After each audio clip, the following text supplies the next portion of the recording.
ম্যাথটা পাশে আমি হোমওয়ার্ক লিখে রাখছি কেন? তোমরা এই হোমওয়ার্কের কারণটা তোমার ম্যাথ দেখলে পারার কথা। দেখো আমরা জানি যে যে কোনো কণিকের সমীকরণ বের করার সবচেয়ে সহজ পদ্ধতি হচ্ছে এসপি সমান ইএমপি। এর চাইতে সহজ পদ্ধতি নাই।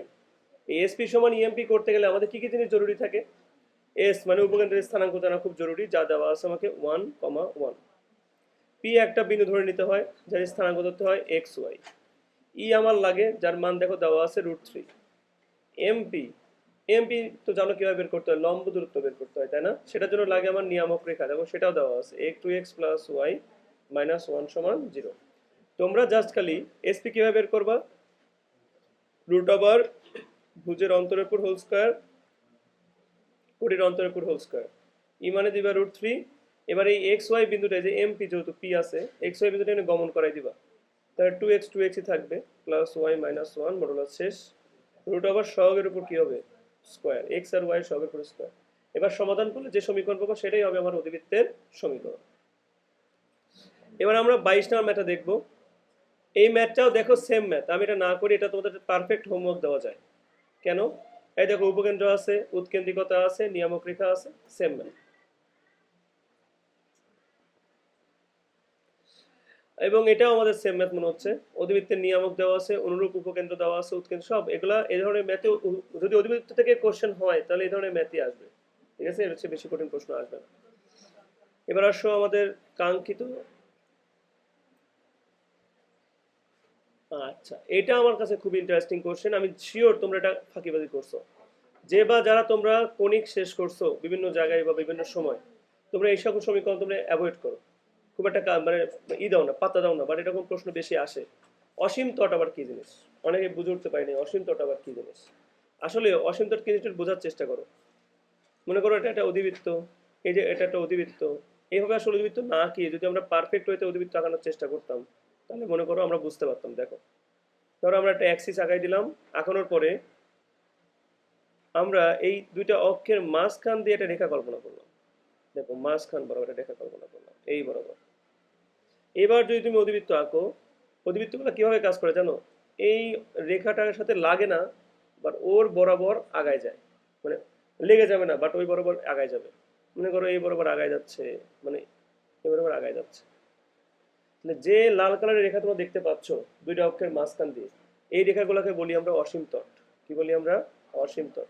এই অসীম তট বরাবর তুমি যাবা, অধিবৃত্ত আকারে কিভাবে যাবা, কিন্তু শব্দকে কি করবা না, স্পর্শ করবা না। ঠিক আছে? কারণ পরীক্ষায় মাঝে মাঝে আসে যে একটা অধিবৃত্তের সমীকরণ দেওয়া থাকলো, এই অধিবৃত্তের অসীম তটের সমীকরণ বের করো। আমি ট্রিক্স শিখাই দিচ্ছি, এই ট্রিক্স ফলো করবা। তোমরা এই ওয়ানের জায়গায় 0 বসা দিবা, তাহলে কাজ হয়ে যাবে। কি করবা? ওয়ানের জায়গায় 0, তাহলে x² / 16 y² / 9 সমান কি বসাবা? 0। এখন পারবা কি না? তা পারবা না, দেখো ভাবো।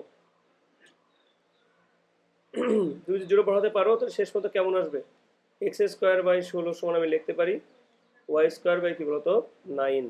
তাহলে আমি শেষ পর্যন্ত আমরা y² সমীকরণ বানাতে চাচ্ছি। 9/16 x², y সমান বলা যায় ±3/4 × x।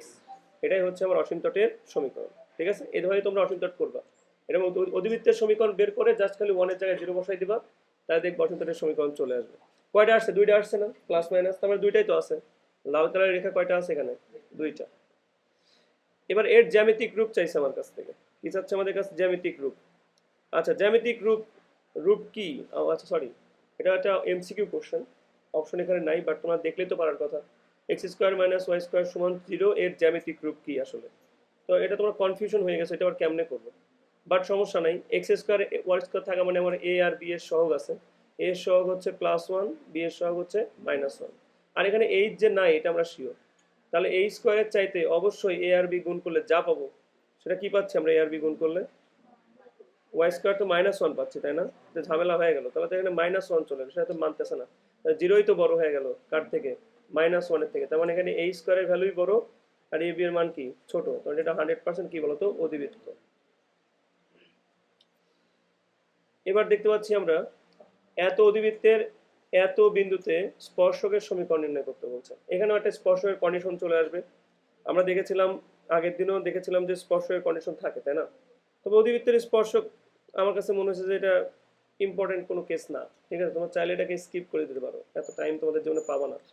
তারপর যদি মন চায় দেখতে পারো, উদাহরণ দেখে করো। আমরা এখানে চলে আসি।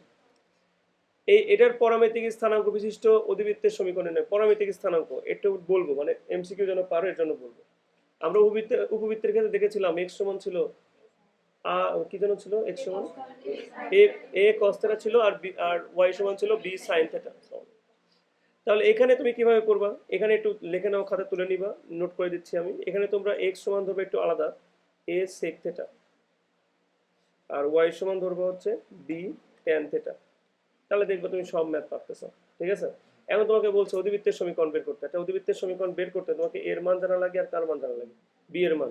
তাহলে এবার এটা সমান তুমি ধরে নাও যে এ সেক থিটা সমান আমাকে দেওয়াই আছে √3 সেক থিটা।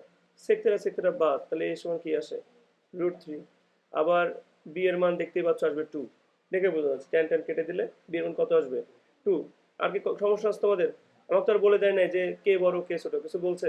কিছু না বলে দিলে আমরা আনডাউটেডলি এক্স স্কোয়ার মানে নর্মালি এক্স স্কোয়ারের সমীকরণ দিয়ে ম্যাথ করবো। তাহলে এক্স স্কোয়ার সামনে দেবো, আর এর মান কত আসছে আমাদের, এর মান হচ্ছে √3। তাহলে আমরা কি দেবো, স্কোয়ার করলে 3।